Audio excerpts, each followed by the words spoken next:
This is the Tier 10 German Tech Tree Super Heavy, the VK7201K. It is a vehicle that chunks in terms of its average alpha damage, having about 600 on the standard ammunition. To where if you would want to surpass the limits of your average alpha damage, you have tungsten rounds specifically for that purpose.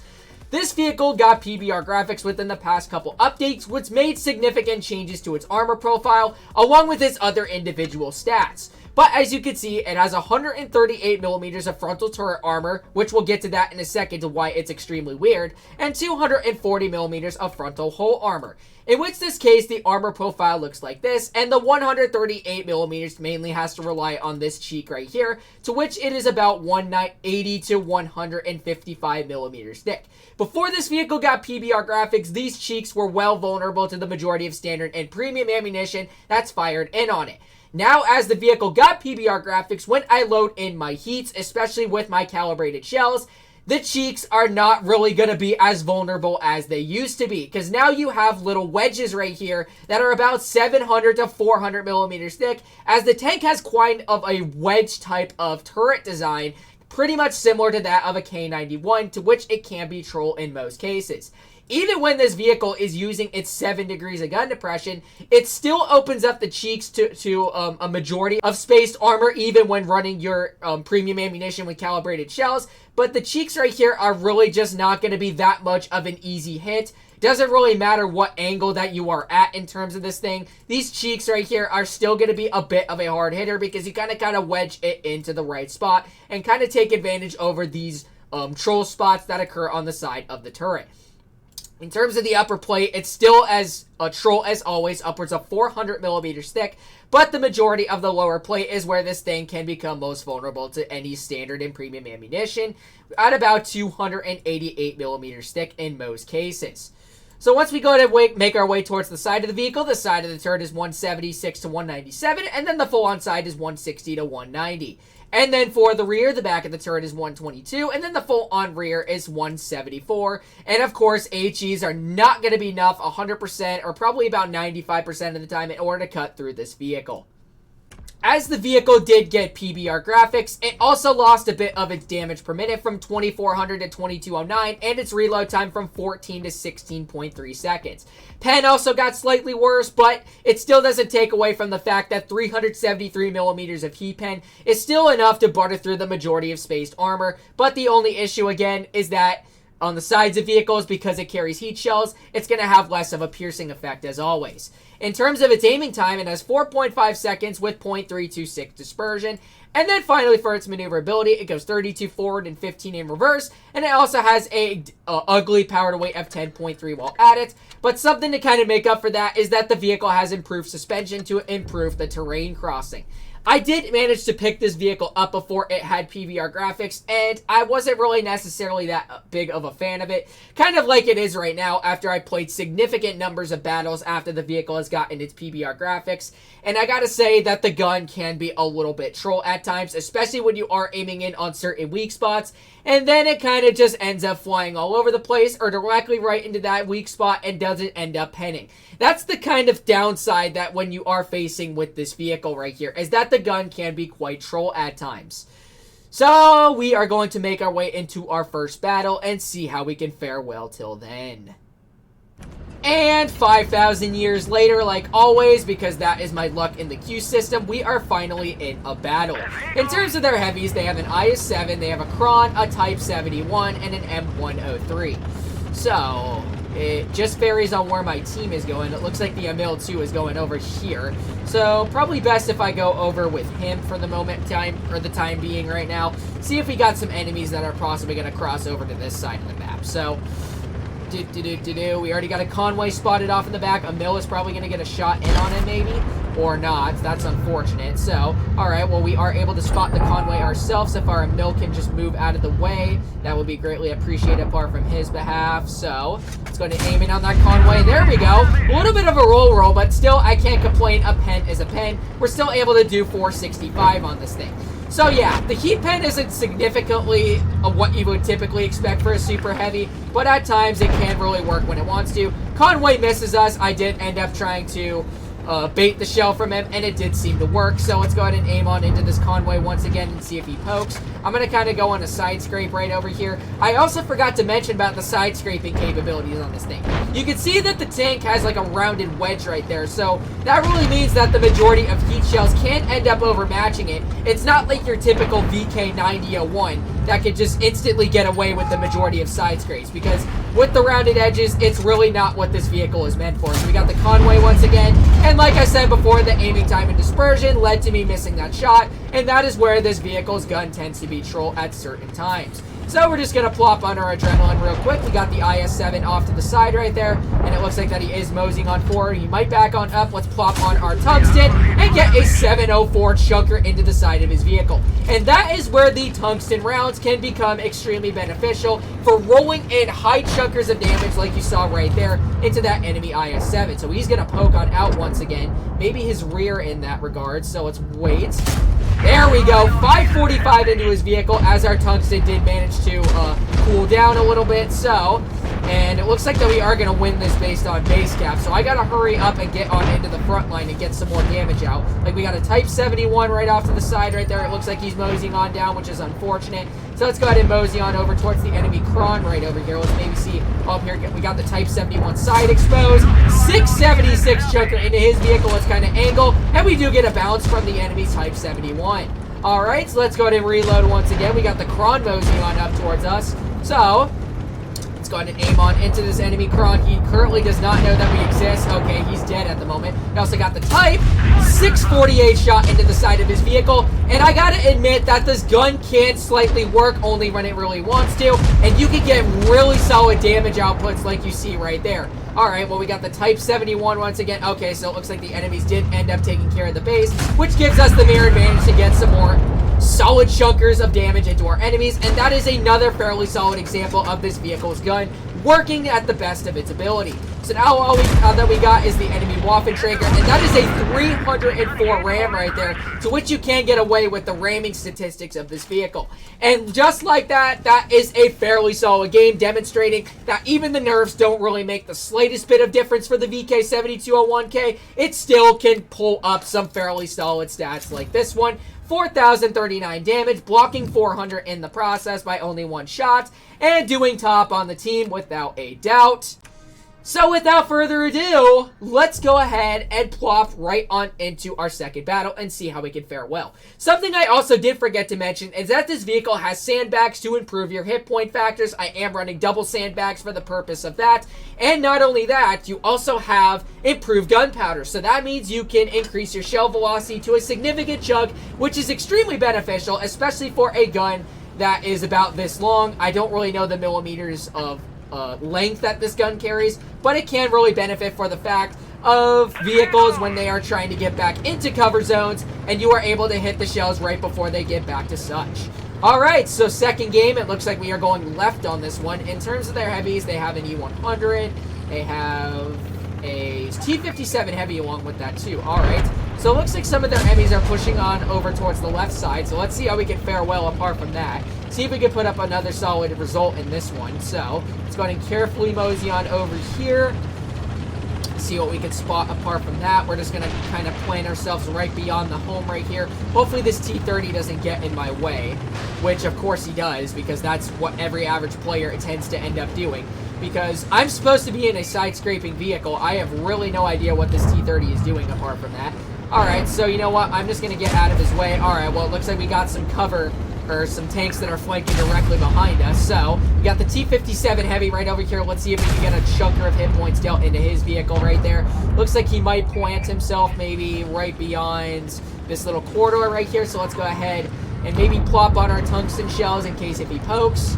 So it looks like it might be the case. So let's go ahead and wait for this T57 heavy to poke on out. Alright, so it looks like that we are going to end up going right at him in case if he has some support with him. Could have hit him right through the corridor right there, but that doesn't really make much of a difference. Looks like that he might poke out over here to the side. Looks like we got a 183 to which we could spot maybe right out over to the side.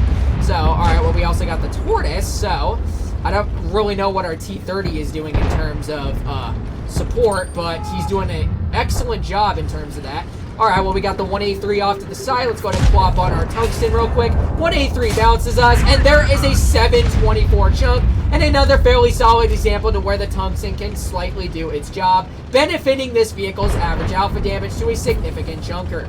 Alright, well, we got the T-57 Heavy. We also got the enemy Tortoise right off to the side. He ends up penning me, which is okay. Let's go ahead and fire a heat shell for 588 into his vehicle. And let's go ahead and reload once again. It looks like the T-57 Heavy is going to try his best to flank us. So let's go ahead and see if we can get in on his rear and get a nice tap showcasing the HE statistics of this vehicle.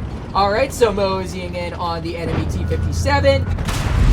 809 on the back of his vehicle. That is a pretty solid chunker if I'm not going to be mistaken apart from that. Alright, so we got the T-57 Heavy, and it looks like the Tortoise is on my side, so I'm just going to go ahead and continue backing on up, and he destroys my ammo rack. And just like that, that is why the Tortoise is a most annoying vehicle to deal with. Oh boy, we love Tortoises. If you can move, Yag, I would sincerely appreciate that. Like, bro, come on, you gotta move out of the way. Like, Jesus Christ. Alright. Well, we got an E100 on our rear. I think we are probably going to be cleared here, if I'm not mistaken. So, even if the E100 does clear me, it wouldn't really make much of a difference. Or if the 183 ends up clearing me, which does not end up being the case. And luckily, I am still alive, but I have a dead ammo rack, so that's not really going to factor in to my gameplay, or the rest of my gameplay, I should say. So, but we'll still see how we can fare well. Alright, the Tortoise is a one-shot now. I am also a one-shot in terms of that. 57 Heavy is going to mosey on directly right behind us. So let's go ahead and see if we can maybe get a slight chunker into his vehicle real quick. We also got him moseying on through. Alright, here comes the 57 Heavy. I think he assumes that I'm not reloaded just yet. Alright, well, he does know now. So let's go ahead and wait for this 57 Heavy apart from that. Alright, good. The Tortoise gets cleared. That's really good. So let's go to mosey on forwards for the time being right now. And it looks like that he's coming on into our Yag Panzeroo. Alright, so, alright, he misses one shell. That's unfortunate. So let's go ahead and aim in on this guy. See if we can maybe get a clear. Well, this is kind of weird. Alright, well, we also got the CS coming on through. So let's go ahead and get a nice tungsten shell, finishing him off in the process. Let's plop on our adrenaline real quick, and we got our stuff coming into effect once again. So let's go ahead and see if we can maybe get a bounce off of this guy. Probably not, as he is probably going to finish us off. Or maybe he's reloading his gun. I have no idea in terms of that. So let's go ahead and get a clear into you. Okay, this is actually going to be quite an interesting outcome. Okay. So, it's just a concept that's left along with me. I have really no idea what he's doing, and he is full health apart from that. So, I'm going to wait in on this enemy E100 and see if I can get a chunker into his vehicle real quick before I do end up getting cleared.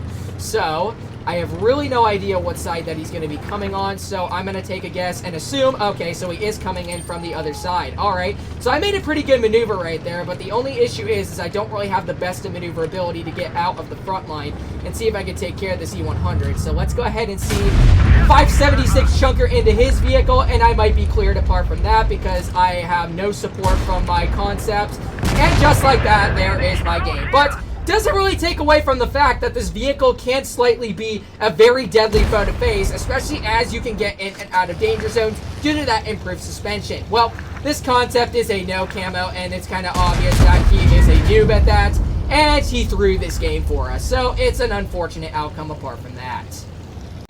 And it was kind of simple that a no camo concept could not end up getting in a winnable situation with an enemy E100, which is actually kind of unfortunate, considering that this player sat back in the map the whole entire game and threw the game for us. Yep, that is your average 40%er right there at his finest. He deserves a thumbs down for that.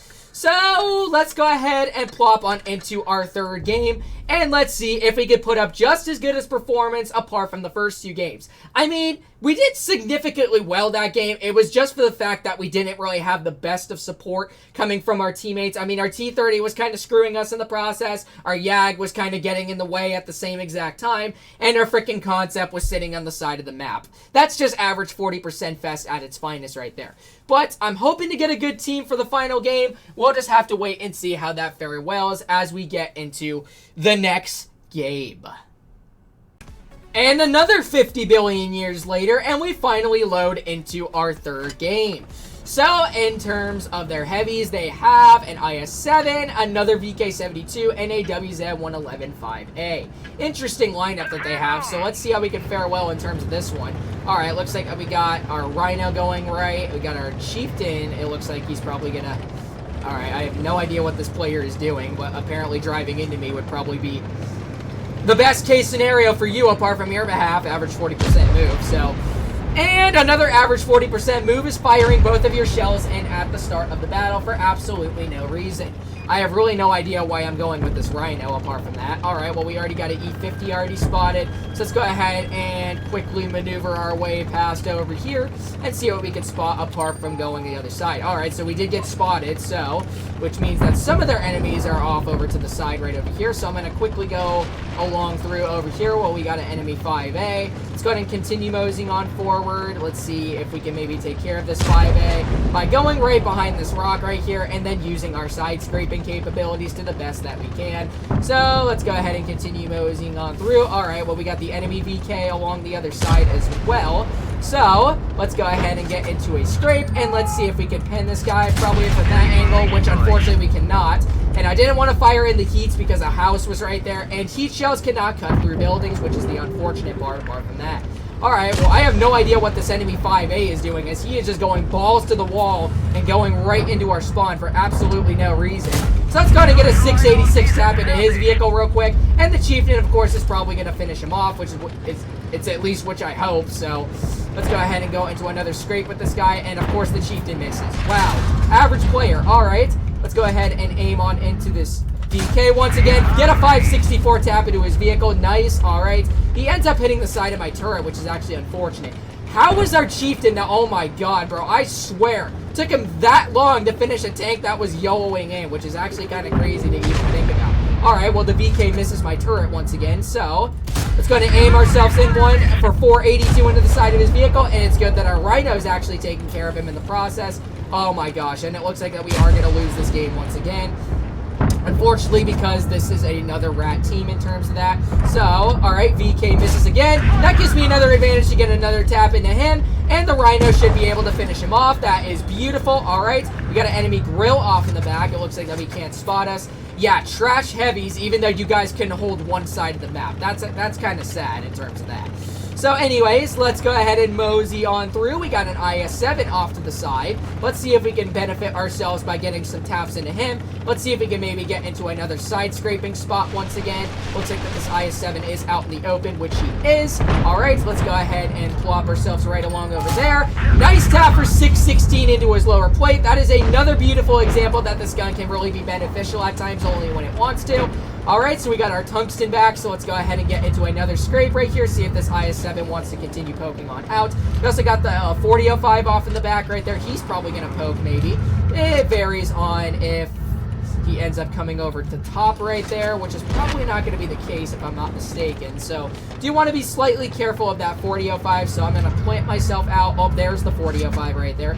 Alright, so we're just going to kind of wait for him to plop himself out, which is probably going to be the case. So, not going to take that shot just yet, as I want to wait a little bit. Alright, well, we got the IS-7 moseying on down. Also got the grill. Alright, let's see what we can possibly do here. Alright, so I need to get out of the base right here and see if I can take care of this 4005 maybe. That would probably be the best bet to go for at first, unless the IS-7 wants to get cleared afterwards. So, our teammates are actually doing solid, considering that they're holding these guys off pretty well. Alright, so anyways, we got the IS-7 off to the side.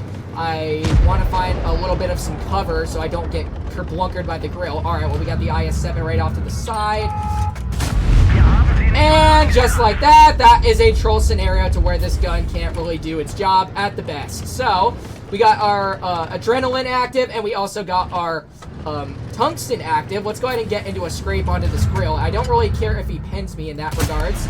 And unfortunately missed once again. And we got the 4005 on our side, so let's go ahead and back on up. Don't really care if he tracks me. Oh, he does it again. Wow, that is absolutely crazy. Okay, well, he missed that time, so that's good.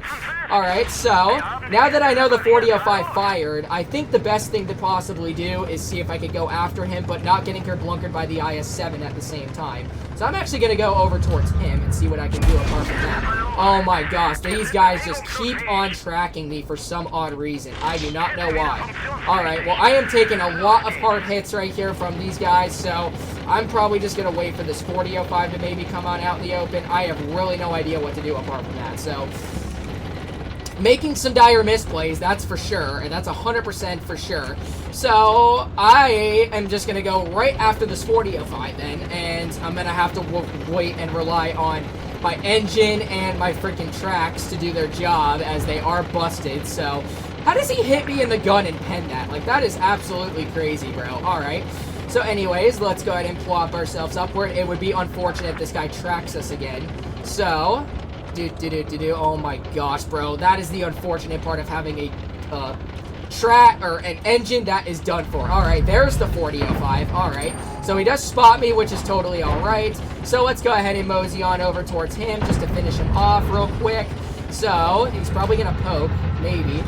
Just maybe. Oh, there's Mr. IS-7 off to the side. So I want to be slightly careful when dealing with these two right there. So we got the IS-7. We also got the 40-05. Who is going to poke first? That is a really good question.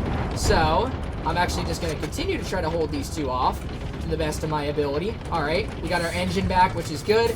Alright, so let's go ahead and aim in on the IS-7. Alright, not really much I can do apart from his behalf. I am waiting for that 40-05 to make a dire mispoke, bro. I really want him to. There he is. Alright. And the IS-7's coming over the top. And we get a 511 tap into him. And now I am just going to rely on my adrenaline just so that I can get on out. 5, 4, 3, 2, 1. Probably going to pen that, which is totally unfortunate. But I can't complain. I mean, that was my fault that we made a dire misplay apart from that. But a win is a win, so I can't really complain apart from that. Why is our Rhino just sitting there? All the Chieftain has to do now is just get these two shots in, and then we are golden. Okay, I didn't even realize that the battle time expired. Oh, and my phone just dropped. Oh boy, we love to see that. That is another 3,000 damage game, bro. 4,000 damage at the start, and then 3,000 games right on after. And we still put up a pretty solid result. It was just our fault that we made a dire misplay apart from that. And just to go and show that these are not cherry pick games. See, here is the first one. There is the second one apart from that. And then here is the third. And then I played the BZ-58 apart from that, the tier 7. So anyways, all I got to say about the VK is that it is a fairly solid hard hitter and only really wants to work when it wants to. Its armor can be slightly troll, moreover that it got its PBR graphics, and that's really that all there comes to it with this deadly super heavy of a beast. So hopefully you guys did end up enjoying today's video, and if you did, make sure to like, comment, and subscribe to my channel, and make sure to turn on those bell notifications while you're at it so you do not miss out on any new videos. And I hope to see you guys in the next one. Peace out, y'all.